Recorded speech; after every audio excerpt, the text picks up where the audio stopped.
कोई कहता है बाबा आ गया, कोई कहता है अब हिंदू मुसलमान करेगा। सच ये है हम हिंदू मुसलमान नहीं करते, हम सिर्फ हिंदू हिंदू करते। वो बात सही है कि इस देश में जन्म लेने वाला व्यक्ति कोई भी तनातनी नहीं है, सब सनातनी है।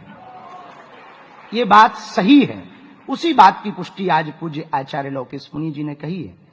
अद्भुत बात यह है कि हम एक बार तलगा जड्डा भी गए अपने जीवन में, पूज्य बापू की जन्मभूमि भी गए, बापू के बापू का भी सानिध्य हमने, जो अदृश्य रूप में चैतन्य रूप में सदैव बापू के साथ रहते हैं, उस छाया और चेतना को भी महसूस किया।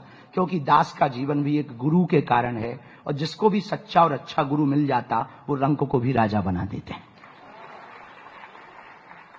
बहुत बातें ना कहें, एक दो बात हम निवेदन करने के लिए आप सबके मध्य में आए तो नहीं है, दूर ही नहीं है भाई। एक संत कहा करते, पूज्य रामायणी जी एक अच्छी बात कहते थे। आज उनके सुपुत्र श्री गुरु प्रसाद जी हमारे साथ बैठे थे, तो वो एक अच्छी बात कहते थे रामायणी जी। तो कल रात को वो सुना रहे थे हमें। रामायणी जी एक अच्छी बात कहते, लापता हो तो मिले। भगवान बोले मिलेगा कहां? बोले लापता हो तो पता बताया जाए, जो लापता ही नहीं है उसका क्या पता बताया जाए। तो हम दूर नहीं थे, पूज्य मुनि जी की आज्ञा लगी कि आपको, आचार्य मुनि जी की आज्ञा लगी कि आपको आना है, तो यहां कथा करके उत्तर प्रदेश से आए। एक बात हम कहना चाह रहे, जो हमने बापू से सीखा वो अद्भुत है। जीवन में याद रखना, हमारे पास बहुत लोग आते हैं और हमसे कहते हैं कि बाबा तुम पे हनुमान जी की कृपा है, सन्यासी बाबा की कृपा है, हमारा मन ठीक कर दो, वो हमारे भाई का मन ठीक करो, लुगाई का मन ठीक करो, पड़ोसी का मन ठीक करो, पड़ोसन का मन ठीक करो। तो हमने एक दिन उससे हंस के पूछा कि ये बता तेरा खुद का मन ठीक है? तो बोला ये तो हमने सोचा ही नहीं है। हम कहा फिर तू अपनी ठटरी बना, सोचा ही नहीं। फिर दूसरे प्रकार के लोग आते हमारे पास, काम हमारे मन का नहीं है, दुकान हमारे मन की नहीं है, मकान हमारे मन का नहीं है, नौकर हमारे मन का नहीं है, नेता हमारे मन के नहीं है, देश हमारे मन का नहीं है।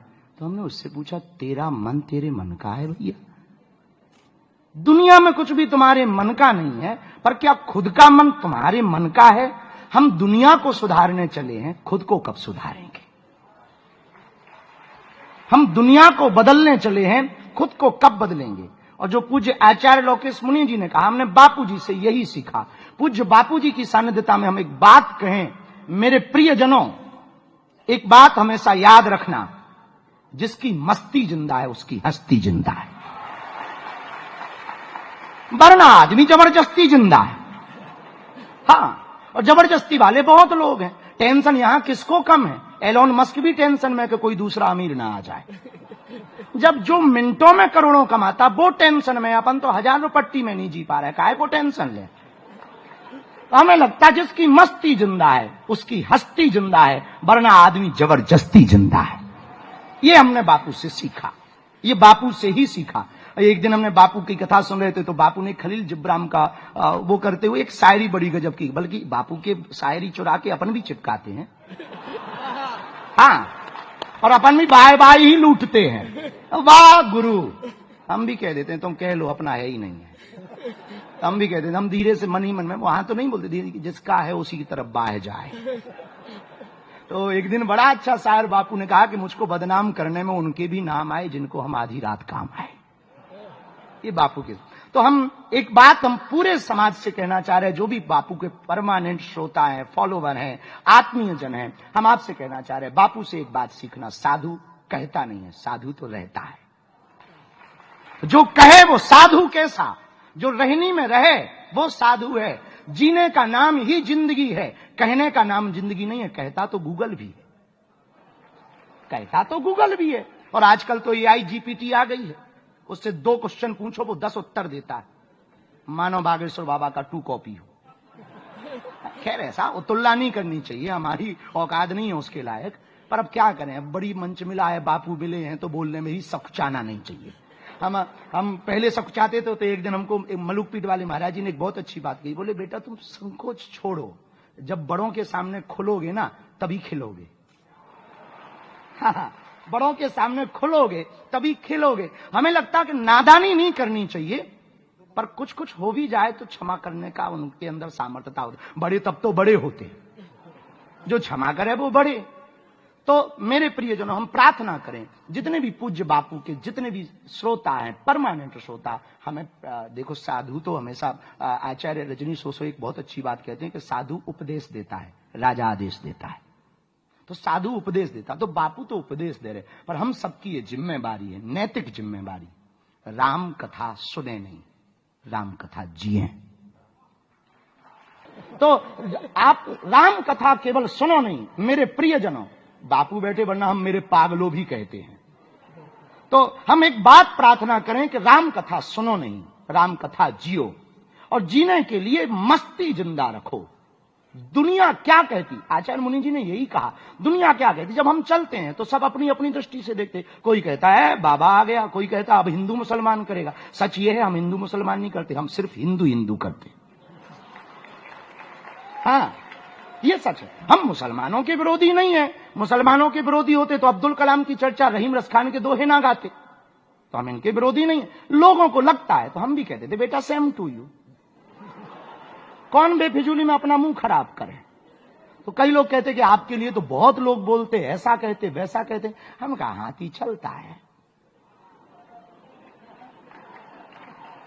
चलने दो, उनका अपना काम। तो हमने अपने गुरु से एक बात सीखी। हमारे गुरु अक्सर किसी का एक छंद कहा करते थे। दादा गुरु जब अक्सर रात को बैठते थे झोपड़ी में, बागेश्वर धाम की उस झोपड़ी में तलहटी के किनारे जब बैठते थे, तब हमारे गुरु एक हमेशा छंद बोला करते थे। तारा की ज्योति में चंद छिपे नहीं, सूर्य छिपे नहीं, बादल छाए, रन चढ़ियो रजपूत छिपे नहीं, दाता छिपे नहीं, घर मांगन आए, चंचल नारी के नैन छिपे नहीं, प्रेम छिपे ना पीठ दिखाए, गंग कहें सुनो शाह अकबर, कर्म छिपे न भभूति लगाए। कर्म कभी भभूति लगाए से नहीं छिपते हैं। तो आप एक बात याद रखना कि हम कोई भी काम करें ये देख करके करें कि वो देख रहा है,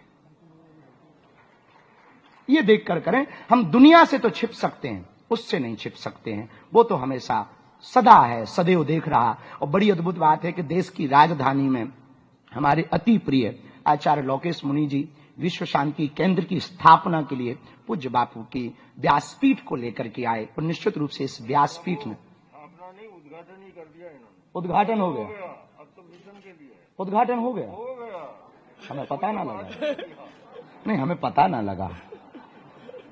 तो पूज्य बापू जी ने उद्घाटन ही कर दिया, तो पता भी लग जाता। हाँ ये सही है, हाँ ये ठीक है। महाराज जी कह रहे हैं कि आपसे रसीद भरवाएंगे तो आपको पता लगेगा। अब सच ये बात है कि हमारा बाल्यकाली भिक्षा मांग के शुरू हुआ, अब अभी तो मांग ही रहे हैं अस्पताल के लिए। तो ठीक है, आप हमारी काटना, हम आपकी काट देंगे। आप विश्व शांति केंद्र की हमसे कटवा लो, हम कैंसर हॉस्पिटल की अपनी कटवा लेंगे, हिसाब बराबर। मेरे कपड़ा में जेब नहीं है, इनके जब्बे में दो दो जेब है।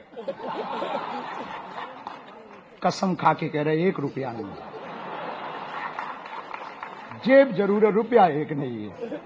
जो है वो पोटली में, और पोटली हम साथ लेके नहीं आए क्योंकि बापू की पोटली थी, तो हमने अपनी बारी धर ली।